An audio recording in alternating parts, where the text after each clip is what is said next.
عاملين ايه؟ يا رب تكونوا بألف خير وصحة دايما. موضوع حلقة النهاردة: انت عايش في وهم كبير اسمه الوظيفة.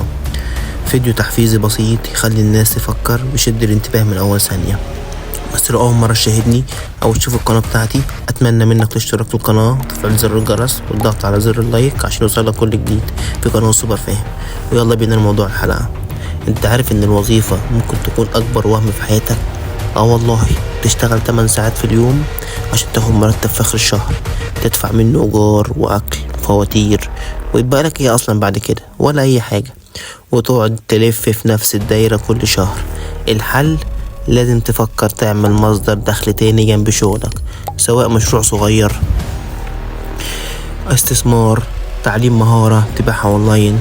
ما تسيبش مستقبلك في ايد شركة، ابدأ تبني مستقبلك بيدك. لازم تفكر تحسبها صح. لو عجبتك الفكرة، اتمنى منك اشتراك في القناة وتفعيل زر الجرس والضغط على زر اللايك عشان يوصلك كل جديد في قناة سوبر فاهم. اشوفكم في فيديو جديد. سلام.